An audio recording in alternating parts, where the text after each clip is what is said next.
നമസ്കാരം. സോഡിയാക് മീഡിയയിലേക്ക് എല്ലാ പ്രേക്ഷകർക്കും സ്വാഗതം. 2026 ജൂലൈ മാസത്തെ ചതയം നക്ഷത്രക്കാരുടെ നക്ഷത്രഫലമൊന്ന് പരിശോധിച്ച് നോക്കാം. ചതയം നക്ഷത്രം എന്ന് പറയുമ്പോൾ കുംഭക്കൂറാണ്. കുംഭക്കൂറുകാർക്ക് 5-ൽ നിന്നിരുന്ന വ്യാഴം 6-ാം ഭാവത്തിലേക്കാണ് മാറിയത്. അപ്പോൾ ഇത്രയൊരു ദൈവാധീനക്കുറവിൻ്റേതായിരിക്കുന്ന പ്രശ്നം കാണുന്നുണ്ട്. പക്ഷേ ചന്ദ്രലഗ്നാധിപതി ആയിരിക്കുന്ന ശനി രക്ഷാസ്ഥാനത്ത് 2-ാം ഭാവത്തിലാണ്. അപ്പോൾ ആ ലഗ്നാധിപതിയെ വ്യാഴം ദൃഷ്ടി ചെയ്യുന്നത് കൊണ്ട് ഒരു പ്രകാരത്തിൽ ദൈവാധീനമുണ്ട്.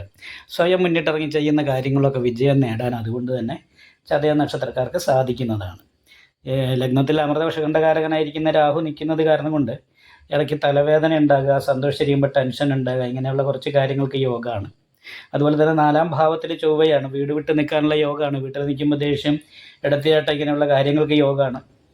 എങ്കിലും 5-ൽ ബുധനുണ്ട്. 5-ാം ഭാവത്തിൽ നിൽക്കുന്ന ബുധൻ ബുദ്ധികാരകനാണ്. അത് കാരണം എല്ലാ കാര്യങ്ങളും പെട്ടെന്ന് ക്യാച്ച് ചെയ്യാനായിട്ടുള്ളൊരു കഴിവുണ്ടാകും. പഠന വിദ്യാർത്ഥികളെ സംബന്ധിച്ചൊക്കെ അത് വളരെ അനുകൂലമാണ്.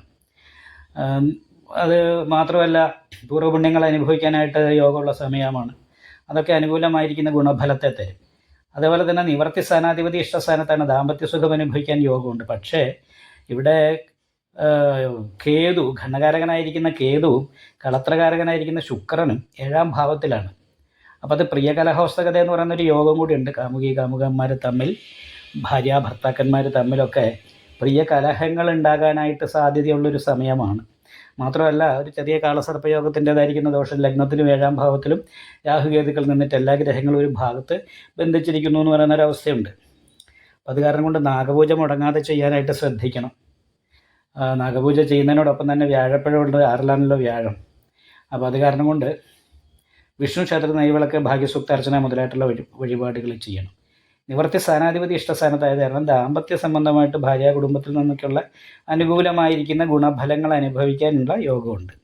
സാമ്പത്തിക ഞെരുക്കം പോലെയുള്ള കുറച്ച് പ്രശ്നങ്ങൾക്ക് യോഗമുണ്ട്. അതേപോലെ തന്നെ വേണ്ട സമയത്ത് മറ്റുള്ളവരോട് വേണ്ട രീതിയിൽ സംസാരിക്കുന്ന കാര്യത്തിൽ കുറച്ച് മടിയൊക്കെ കാണിക്കുക. അപ്പോൾ അത് മറ്റുള്ളവർക്കൊരു പരിഭവമായിട്ട് തോന്നുക. എന്നോട് മിണ്ടിയില്ല എന്നൊക്കെ പറയുന്ന രീതിയിലുള്ളൊരു വിഷമം ഉണ്ടാകുക. അങ്ങനെയൊക്കെയുള്ള വിഷമങ്ങൾ വരാതെ ഇരിക്കാൻ ശ്രദ്ധിക്കണം. അപ്പോൾ കാരണം എന്താ വെച്ചെന്നാൽ മിണ്ടാതെ ഇരിക്കുന്നതും ശത്രുദോഷത്തിന് കാരണമാണ്. നമുക്ക് ഏറ്റവും വേണ്ടപ്പെട്ടവരൊക്കെ, വളരെ പ്രതീക്ഷിച്ചിരിക്കുന്നവരൊക്കെ അവർ നമ്മളെ അടുത്ത് വരുമ്പോൾ നമ്മളല്ലെങ്കിൽ അവരെ കണ്ടിട്ട് നമ്മൾ മൈൻഡ് ചെയ്തില്ല, ശ്രദ്ധിച്ചില്ല എന്നുള്ളൊരു തോന്നൽ അവർക്ക് വന്നാൽ അത് ശരിക്കും ശത്രുദോഷമായിട്ടായിരുന്നു വരിക. കാരണം ഇവിടെ ശത്രുസ്ഥാനത്ത് സർവീശ്വരകാരകനായിരിക്കുന്ന വ്യാഴൻ 2-ാം ഭാവാധിപത്യം വഹിച്ച് മറിഞ്ഞ് നിൽക്കുകയാണ്. അപ്പോൾ അതൊക്കെ സാമ്പത്തിക ഞെരുക്കം പോലുള്ള പ്രശ്നങ്ങൾ ഉണ്ടാക്കാനുള്ള സാധ്യതയുണ്ട്. അത് കാരണം ശ്രദ്ധിക്കുക. അതേപോലെ തന്നെ നല്ല പ്രാർത്ഥന ഉണ്ടാകണം. 6-ാം വ്യാഴമാണ്. ഷഷ്ടേ മഹാബലി ബന്ധനം എന്നാണ്. അപ്പോൾ മഹാബലിക്ക് നല്ല ഉദ്ദേശത്തോടു കൂടി നല്ല കാര്യം ചെയ്യാൻ ഉദ്ദേശിച്ചിട്ടും അത് ബന്ധനമാണ് ദോഷമാണ് വന്നത്.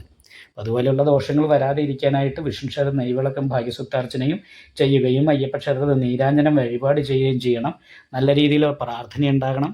നവഗ്രഹ പൂജ ചെയ്യുന്ന ക്ഷേത്രത്തിൽ രാഹുപൂജയും കേതു പൂജയും ചെയ്യുന്നതും വളരെ അനുകൂലമാണ്. നിങ്ങൾക്ക് ഈ വീഡിയോ ഇഷ്ടപ്പെട്ടാൽ ലൈക്ക് ചെയ്യുക. നിങ്ങളുടെ അഭിപ്രായങ്ങൾ കമന്റ് ചെയ്യാം. ജ്യോതിഷവുമായി ബന്ധപ്പെട്ട കൂടുതൽ കാര്യങ്ങൾ അറിയാൻ ഈ ചാനൽ സബ്സ്ക്രൈബ് ചെയ്യുക. ഞങ്ങളുടെ ഓൺലൈൻ കൺസൾട്ടൻസി നമ്പർ താഴെ ഡിസ്ക്രിപ്ഷൻ ബോക്സിൽ കൊടുത്തിട്ടുണ്ട്. ആവശ്യമുള്ളവർക്ക് കോൺടാക്റ്റ് ചെയ്യാവുന്നതാണ്.